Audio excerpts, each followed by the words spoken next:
എല്ലാവർക്കും ഡെലിഷ്യസ് റെസിപ്പീസിൻ്റെ പുതിയൊരു വീഡിയോയിലേക്ക് വീണ്ടും സ്വാഗതം.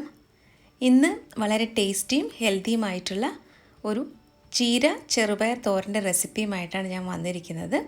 ചോറിൻ്റെ കൂടെയൊക്കെ കഴിക്കാൻ പറ്റിയ നല്ലൊരു തോരനാണിത്. അപ്പോൾ നമുക്ക് ഇതെങ്ങനെയാണ് തയ്യാറാക്കുന്നതെന്ന് നോക്കാം. ഞാനിവിടെ കുറച്ച് ചീര എടുത്ത് വെച്ചിട്ടുണ്ട്. ഇത് നല്ലതുപോലെ കഴുകിയെടുക്കണം. ചീരയിൽ മണ്ണൊക്കെ ഉണ്ടാവും. അപ്പോൾ നന്നായിട്ട് കഴുകിയെടുത്ത ശേഷം ഇതൊന്ന് കട്ട് ചെയ്തെടുക്കണം. ഇതുപോലെ ചെറിയ തണ്ടൊക്കെ ആണെന്നുണ്ടെങ്കിൽ നമുക്ക് ചെറുതായിട്ട് ഇലയോടൊപ്പം തന്നെ അരിഞ്ഞെടുക്കാം. കുറച്ച് വലിയ തണ്ടാണെന്നുണ്ടെങ്കിൽ ഞാൻ തോരൻ്റെ കൂടെ എടുക്കാറില്ല. അപ്പോൾ ഞാനിവിടെ ഈ എടുത്തു വെച്ചിരുന്ന ഒരു കെട്ട് ചീരയും നന്നായിട്ട് കഴുകിയ ശേഷം ഇതുപോലെ ഒന്ന് കട്ട് ചെയ്തെടുത്ത് വെച്ചിട്ടുണ്ട്. ഇനി നമുക്കിതിലേക്ക് കുറച്ച് ചെറുപയർ ആവശ്യമുണ്ട്. അപ്പോൾ കുറച്ച് ചെറുപയർ ഞാനിവിടെ അരമണിക്കൂർ വെള്ളത്തിൽ കുതിർത്ത് വെച്ചിട്ടുണ്ടായിരുന്നു. ഇത് പ്രഷർ കുക്കറിൽ മീഡിയം ഫ്ലെയിമിൽ വെച്ചിട്ട് 4 വിസിൽ വരുന്നത് വരെ വേവിച്ചെടുക്കണം. ഉപ്പ് ചേർത്തിട്ടാണ് ഞാനിത് വേവിച്ചെടുക്കുന്നത്. ഇപ്പോൾ ഞാനിവിടെ ചെറുപയർ നന്നായിട്ട് വേവിച്ചെടുത്തിട്ടുണ്ട്.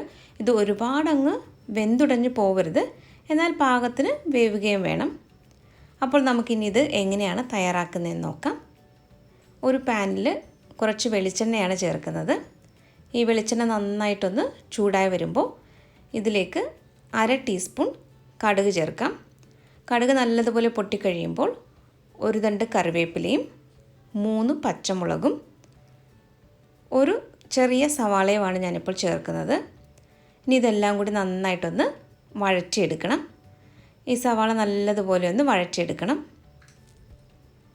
സവാളയൊക്കെ ഒന്ന് നന്നായിട്ട് വഴന്നു കഴിഞ്ഞ ശേഷമാണ് ഇതിലേക്ക് തേങ്ങ ചേർക്കുന്നത്. 6 ടേബിൾ സ്പൂൺ നിറയെ തേങ്ങ ചേർത്തിട്ടുണ്ട്. തേങ്ങയുടെയൊക്കെ അളവ് നിങ്ങളുടെ ഇഷ്ടത്തിനനുസരിച്ച് ചേർക്കാം. ഞാനിപ്പോൾ ഇവിടെ ഒരു 6 ടേബിൾ സ്പൂണാണ് ചേർത്തിട്ടുള്ളത്. 1 മിനിറ്റ് ഇതുപോലെ ഒന്ന് നന്നായിട്ടൊന്ന് ഇളക്കി കൊടുക്കാം. അതിനുശേഷം നമുക്കിതിലേക്ക് ചീര ചേർത്ത് കൊടുക്കണം. ഇപ്പോൾ ഏകദേശം 1 മിനിറ്റ് കഴിഞ്ഞിട്ടുണ്ട്. ഇനി ഇതിലേക്ക് നമുക്ക് കട്ട് ചെയ്ത് വെച്ചിരിക്കുന്ന ചീര കൂടി ഒന്ന് ചേർത്ത് കൊടുക്കാം. വളരെ എളുപ്പത്തിൽ തയ്യാറാക്കാൻ പറ്റുന്ന നല്ല ടേസ്റ്റി ആയിട്ടുള്ളൊരു തോരനാണിത്. ഞാൻ ഇതിനു മുമ്പ് ചെറുപയർ തോരൻ്റെ ഒരു റെസിപ്പി പോസ്റ്റ് ചെയ്തിട്ടുണ്ടായിരുന്നു. അതിന് 3 ലക്ഷത്തിലധികം വ്യൂസ് ആയിട്ടുണ്ട്. അപ്പോൾ ആ ചെറുപയർ തോരൻ തയ്യാറാക്കുമ്പോഴും ഇതുപോലെ മീഡിയം ഫ്ലെയിമിൽ വെച്ചിട്ട് പ്രഷർ കുക്കറിലാണ് ഞാൻ ചെറുപയർ വേവിച്ചെടുത്തിട്ടുണ്ടായിരുന്നത്. 4 വിസിൽ വരെ നമുക്ക് വേവിച്ചെടുക്കേണ്ടി വരും. ചെറുപയർ തോരൻ്റെ വീഡിയോ കണ്ടിട്ടില്ലാത്തവർക്ക് വേണ്ടി ഡിസ്ക്രിപ്ഷൻ ബോക്സിൽ ഞാൻ അതിൻ്റെ ലിങ്ക് കൊടുക്കുന്നതായിരിക്കും. ഇവിടെ തേങ്ങയും ചീരയും ചേർത്ത് നല്ലതുപോലെ ഒന്ന് ഇളക്കി യോജിപ്പിച്ചെടുത്തിട്ടുണ്ട്. ഇനി നമുക്കിതിലേക്ക് 1/4 ടീസ്പൂൺ മഞ്ഞൾപ്പൊടിയും 1/2 ടീസ്പൂൺ മുളക് പൊടിയും കൂടി ചേർത്ത് കൊടുക്കാം. ഇനി ഇത് നന്നായിട്ടൊന്ന് ഇളക്കി യോജിപ്പിച്ചെടുക്കണം. ഇപ്പോൾ ചേർത്ത് ഈ 2 പൊടികളും എല്ലായിടത്തും എത്തത്തക്ക രീതിയിൽ നന്നായിട്ടൊന്ന് ഇളക്കി കൊടുക്കാം. ഇവിടെ ഇപ്പോൾ നന്നായിട്ട് ഇതൊന്ന് മിക്സ് ചെയ്തെടുത്തിട്ടുണ്ട്. ഇനി നമുക്കിതൊന്ന് അടച്ച് വെച്ചിട്ട് വേവിച്ചെടുക്കണം. ഞാനിതൊരു 3 മിനിറ്റ് ഒന്ന് അടച്ച് വെക്കുകയാണ്. ചീര പെട്ടെന്ന് തന്നെ അങ്ങ് വെന്ത് കിട്ടും. ഒരുപാട് സമയമൊന്നും എടുക്കില്ല. ഇപ്പോൾ ഏകദേശം 3 മിനിറ്റ് കഴിഞ്ഞിട്ട് ഞാൻ തുറന്നിട്ടുണ്ട്. നല്ലതുപോലെ ഒന്ന് ഇളക്കി കൊടുക്കാം. ഇതിൽ ഇതുവരെയും ഞാൻ ഉപ്പ് ചേർത്തിട്ടില്ല. അപ്പോൾ ഈ ചീര ഒന്ന് വാടിക്കഴിഞ്ഞിട്ട് നമുക്ക് ഇതിലേക്ക് ഉപ്പ് ചേർത്ത് കൊടുക്കാം. ആവശ്യത്തിനുള്ള ഉപ്പ് ചേർത്തിട്ട് നല്ലതുപോലെ ഒന്ന് ഇളക്കി കൊടുക്കണം. ഇനി ഇതിലേക്ക് നമുക്ക് നേരത്തെ വേവിച്ച് വെച്ചിരുന്ന ചെറുപയറാണ് ചേർക്കാനുള്ളത്. അപ്പോൾ അരമണിക്കൂർ ചെറുപയർ വെള്ളത്തിലിട്ട് കുതിർത്ത ശേഷമാണ് ഞാൻ പ്രഷർ കുക്കറിൽ 4 വിസിൽ വരെ ഇത് വേവിച്ചെടുത്തത്. 7 ടേബിൾ സ്പൂൺ വേവിച്ച ചെറുപയറാണ് ഇപ്പോൾ ഇതിലേക്ക് ചേർത്തിട്ടുള്ളത്. എന്നിട്ടിത് നന്നായിട്ട് ചീരയുമായിട്ട് ചേർത്ത് ഒന്ന് ഇളക്കി യോജിപ്പിച്ചെടുക്കണം.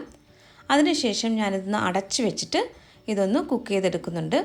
ചെറുപയറൊക്കെ വേവിച്ചെടുത്തതാണെങ്കിലും ഒരു 3-4 മിനിറ്റ് നമുക്കിതൊന്ന് അടച്ച് വയ്ക്കാം.